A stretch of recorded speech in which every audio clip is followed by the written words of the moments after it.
quando a alma se libera? Hein? Nas fases, né? Claro, mas difícil passou, agora é. Estudamos as fases. Agora é só alegria. Agora é só alegria. Mas na verdade, eu li só o primeiro. Foi? Deixa. Só fizemos a introdução. Então, é para voltar.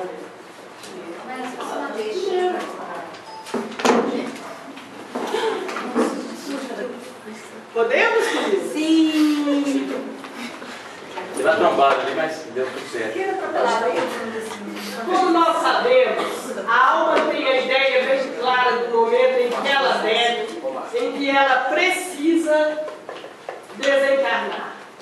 E se nós tivéssemos, durante nossa encarnação, uma busca, uma procura, se nós buscássemos saber quais são os planos e qual é a vontade da nossa alma, se dedicássemos mais tempo e mais energia a isso, nós sentiríamos a aproximação deste momento da transição e poderíamos colaborar com esse processo.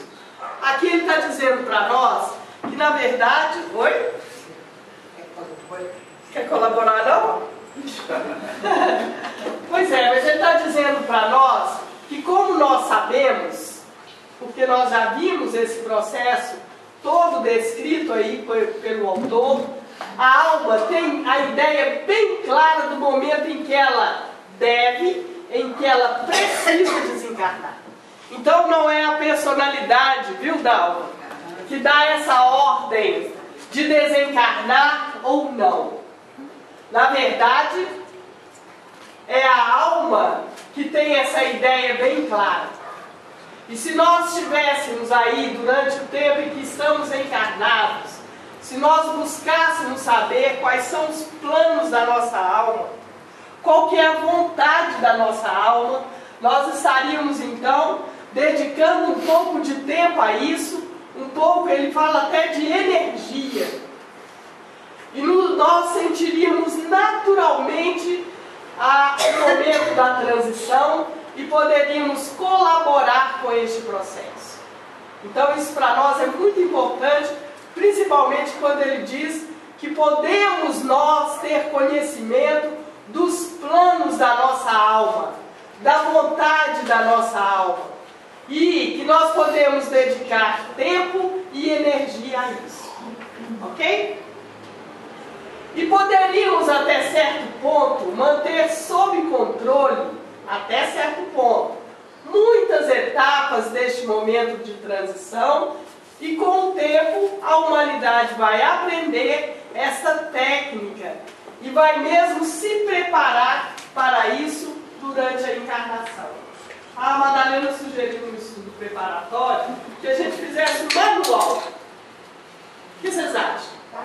A Dani tem um nome especial de colocar. Qual o nome especial, Daniela?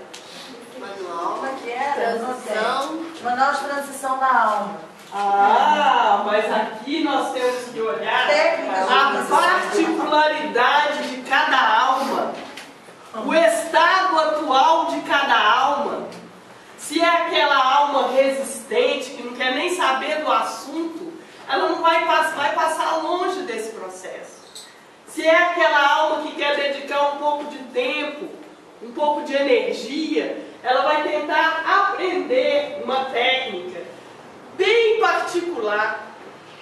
Com esse conhecimento que foi trazido aqui para nós já teríamos muitas oportunidades de desenvolver em nós, principalmente o trabalho do desapego e o trabalho da compreensão que a personalidade, o ego, não atua na vontade da alma.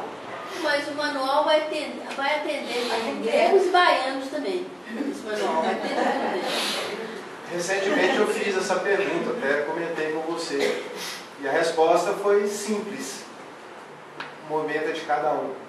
Isso. O momento é de cada um. Eu contei semana passada, né, Murilo? Não, você não entrou nesse detalhe, não? Não? Não. Contei semana passada do sonho do Murilo com a Cláudia e ele pergunta para ela: me conta, como é que foi? Curioso? Claro, nós estamos em pleno aprendizado do manual, da técnica. Aí ela disse, olhou para ele com a cara mais boa, ai, qual que é? O momento é de cada um. E ele entendeu. Ou seja, o que ela aprendeu, utilizou na medida do que ela conseguiu. O que nós aprendemos com isso, estamos aí lutando para poder exercitar, não é? E fico admirada pelas notícias que nos chegam. Vou contar para vocês porque a instrução aqui dos livros da esperança nos instiga a falar da nossa vontade, do nosso coração, da nossa verdade interior, não é? Como aprendizado. Então algumas pessoas disseram para mim, sonhei com a Cláudia, ela estava assim, assado, sofrendo. Você tem notícia? Eu tenho. Ela está muito bem, muito tranquila. Sonhei com ela esses dias, conversamos. Naturalmente. Outros também sonharam. Estou tão preocupada. O psiquismo nosso, atrasado, mobilizado nas dores e não no crescimento de cada um, nos impede de ver a possibilidade de crescermos diante de situações extremas. Não usamos os nossos recursos. E eu disse, não se preocupe, de boba a Cláudia não tinha nada. Olha que experiência boa para nós. Tinha, Luria? Quando fazíamos um jantar, um lanche, ela organizava a mesa das ajudantes e mantinha uma linha de produção, fulano faz isso, isso, isso e isso, a gente chamava dela de general. No instantinho estava tudo pronto, picadinho, o Murilo só cozinhava, aquela coisa maravilhosa, chapéuzinho, e nós lá, não era assim? Todo mundo picava as coisas, todo mundo organizava. Uma mente como esta não vai jogar fora o aprendizado que recebeu. Isso é um incentivo para nós, um grande aprendizado. Vocês acham então que nós podemos sair disso tudo e ficar enlouquecidos quando começar o momento da transição? Não cabe mais, não é mesmo? Então é hora do despertar para usar do que aprendemos. E é hora de nós darmos conta de compreender também que muitos dos nossos sonhos, os chamados nossos sonhos, desdobramentos, tem a ver com o nosso próprio psiquismo, que viaja nas nossas dificuldades e simboliza coisas para nós, essencialmente para nós, não é? Então aqui é grande oportunidade de nós prepararmos através do conhecimento, de darmos um espaço dentro de nós para conhecermos, utilizar um pouco de energia para ler, para ouvir, para conversar sobre o assunto. Então ele diz, isso poderá fazer parte da nossa educação. Olha aqui, nós estamos educando os nossos espíritos numa reunião de evangelização espiritual, não é isso? Que fazemos aqui às quartas-feiras. Então, aprender esse momento, sobre esse momento de transição, faz parte da nossa educação, não é? Poderá fazer parte das nossas conversas, e ele acrescenta para nós, olha só, bem livremente. Como eu acabei de comentar com vocês, naturalmente, não mais aquelas conversas veladas, aquela dificuldade toda de dizer o que tinha acontecido, não é? Uma pessoa contou para mim que a mãe tinha tanta dificuldade de dizer sobre morrer, que morreu um gatinho, teve que ser sacrificado, o gatinho dela. Aí uns primos de 14 anos, ela de 9, falavam assim, mamãe, cadê o gato? Ela falou, não, ele foi levado lá para o veterinário, está internado, e foi internado aquele tempo todo. Aí os meninos riam dela e falavam assim, o que vocês entenderam? Que sacrificaram o gatinho pelas dores que ele estava vivendo, ou que enforcaram o bichinho? Ela ficava desesperada. Se ela acreditava na mãe e os primos mostrando como é que foi feito com o gatinho. Olha que horror! Isso na mente de uma criança vai fermentando. E nós todos fomos fermentados pela ideia da morte. Quando eu era criança, morreu o Sérgio Cardoso. Eu devia ter uns 4 anos de idade. É verdade,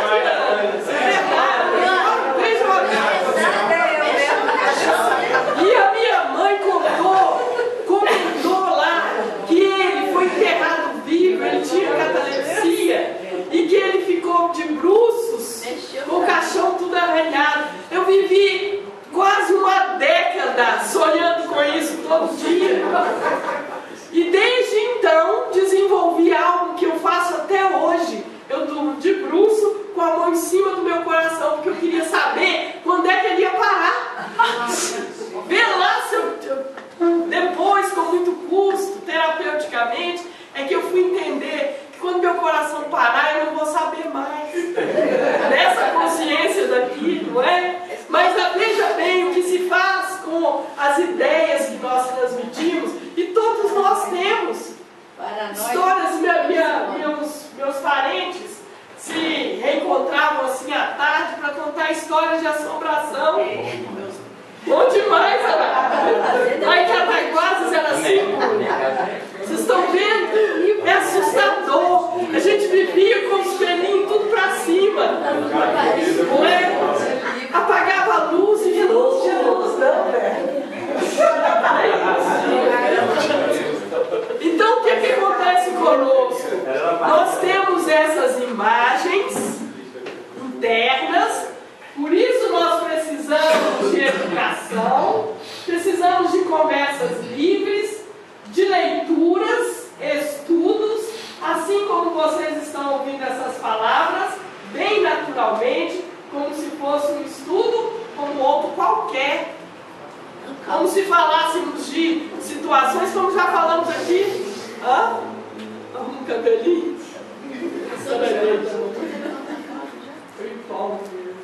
Então, poderíamos fazer como estamos fazendo aqui agora. Estudar a transição do nível físico para o espiritual como algo tranquilo. E nós temos mesmo que dar esse primeiro passo, que é ter a morte ou essa transição como algo que faz parte da vida. Vida encarnada, vida desencarnada. Precisamos confiar de que muda muito pouco na nossa condição. Como diz o poeta, né? Só não ser visto na primeira curva da estrada. Pois é, ou no espelho. Da sombra, não faz mais sombra. O Gilson dizia assim: se você cismar que aconteceu, corre para o sol. Se não fizer sombra, meu filho, volta e encomenda o corpo. É claro que o medo desse processo, o medo dificulta muito. Dificulta não só a compreensão antes, como também o comportamento que pode ser imparcial, o comportamento neutro, que diante desses fatos da morte, que nós deveríamos ter.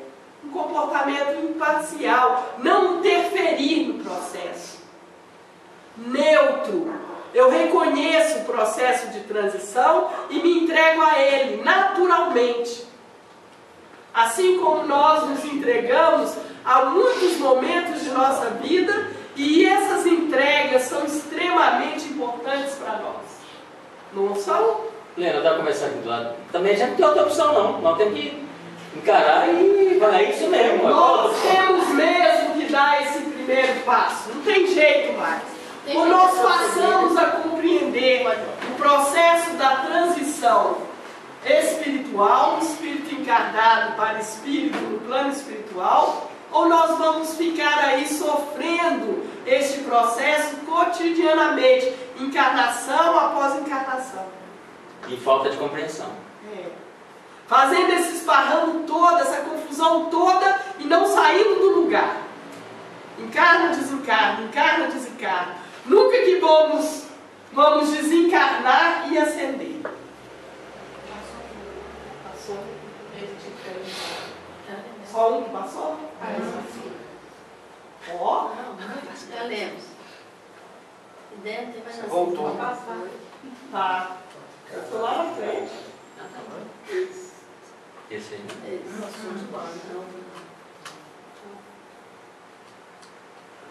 Temos que dar esse primeiro passo, é É isso? isso mesmo. Tanto a nossa atitude, quanto, olha que coisa maravilhosa, tanto a nossa atitude, quanto a atitude das pessoas que nos rodeiam, que estão conosco, que vivem conosco, isso é muito importante, muito fundamental, para que nós fiquemos bem familiarizados com este assunto.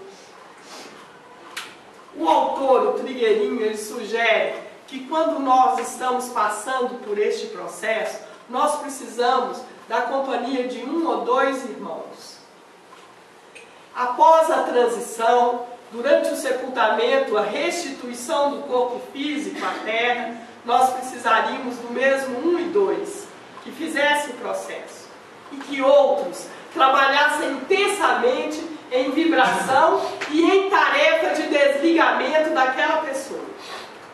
E não em lembranças torturosas, em confusões do que foi, o que não foi, do que morreu, do que deixou de morrer, se processo médico, se não processa, Se quiser com a herança. o que vai fazer com a herança, se deixou, se não deixou, tudo isso que não nos interessa.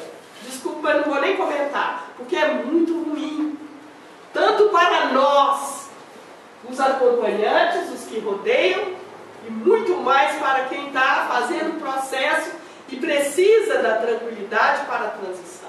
Hoje, interessante, uma pessoa, não sei o que a gente estava falando, ela falou assim, tem duas coisas piores nessa vida, acompanhar uma pessoa no hospital e velório. Certamente essa pessoa precisa do processo de educação dos sentidos e conhecimento para entender o processo natural da vida, como nós estamos aqui conversando, nos educando. Essa moça que chegou pela primeira vez está assustada conosco.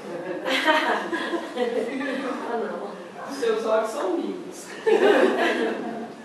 Nós sabemos que depois de passar um período encarnada, olha só, a alma necessita desencarnar. Quem precisa desencarnar é a alma. Ela necessita desencarnar porque precisa repousar da experiência terrestre. Vocês acham que é mole? Fazemos um planejamento no plano espiritual. Recebemos o endosso de nossos amigos e benfeitores da hierarquia espiritual, não é assim? E de repente viemos, cumprimos o nosso plano de alma. Plano de alma, diferente de plano de ego, plano de personalidade. Cumprimos o plano de alma e a alma necessita, então, após esse cumprir o seu plano, desencarnar, repousar dessa experiência, dessa dura experiência aqui, onde nós ficamos em estado obnubilado, consciência espiritual quase zero. Vocês já perceberam isso? Vocês acordam de manhã, olham no espelho e falam, hoje eu estou um espírito mais bonito? Olha para as rugas que a pele está fazendo. Para o corpo, olhamos o corpo. Não sabemos se estamos melhores ou não internamente, não é? Precisa fazer, então a alma, ela precisa desencarnar, porque ela precisa fazer uma síntese de toda a experiência que ela acabou de fazer. E depois precisa passar um tempo contemplando os seus processos. Olha que maravilha! Passos e visualizando aquilo que é o seu futuro. E desencarnada, a alma pode perceber uma meta cada vez maior, pode ficar sabendo qual é a sua tarefa útil para um plano geral de evolução da qual ela possa se inserir na próxima encarnação. Então o que acontece com a alma? ela precisa desencarnar, cumprir o plano. Gente, nós fazemos isso todo dia. Para os que trabalham, chega o chefe, entrega a planilha. Vocês têm que conquistar isso durante o mês, durante o dia, não é? Quando termina, o que nós fazemos? Precisamos de um tempo para ver o que é que nós, o progresso que a gente fez ali, que espaço seguimos, visualizamos o que vamos fazer no futuro. Todos nós fazemos isso. Investimos no aprendizado, numa conquista qualquer, nós passamos pelo mesmo processo. Então nós vamos precisar passar um tempo contemplando estes processos. Seria de grande aprendizado para nós. A maioria de nós nem passa um tempo, nem se dá conta, nem de energia, nem de tempo, de avaliar como é que foi que ela passou pela experiência. Experiência comum. Você vai a uma reunião de tratamento espiritual. Quando ela termina às 5h30, o carro entra no carro, já vai para a festa às 7h, entra nela. Nós já falamos disso aqui, né? Quando chega domingo, acorda todo cheio de dor. Aproveitamento zero do aprendizado que teve aqui. Não deu tempo nem de pensar naquilo. Não conquistou nada nesse processo. Imagina. Gastou tudo, né? Gastou tudo. Mas não, né? Então ela precisa fazer uma visualização e começar a trabalhar no plano geral de sua evolução. E outra coisa, a alma pode acabar encontrando a sua tarefa útil. Lembram de Jesus perguntando para Judas, amigo, aqui vieste. O que você veio fazer aqui, Murilo?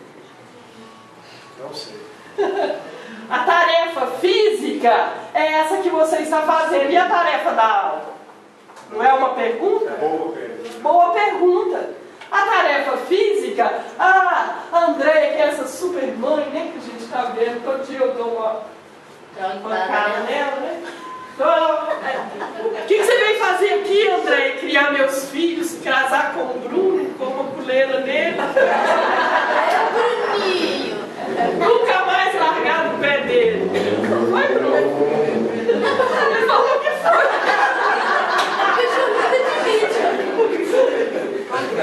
Vocês não me mandaram ficar uma mulher que faz, você não aceita, né? Não ficar calado. Olha que política, gente. Muito bom. Então o que acontece? Nós às vezes entendemos que o nosso projeto é criar filhos, é educá-los, é levá-los a uma condição de sustentação própria. Quando pensamos assim já está bom.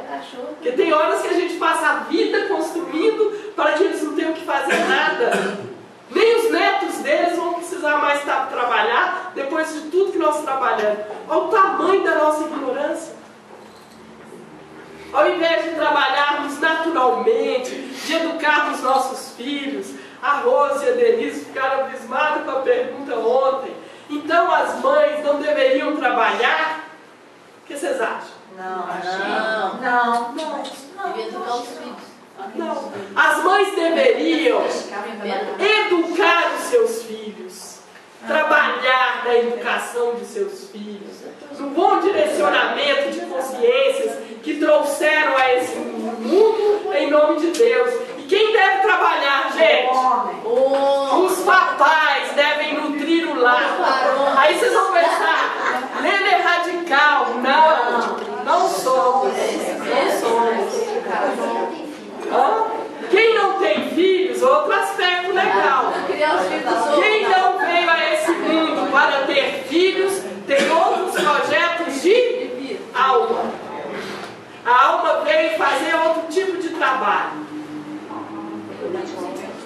A alma vem com manual.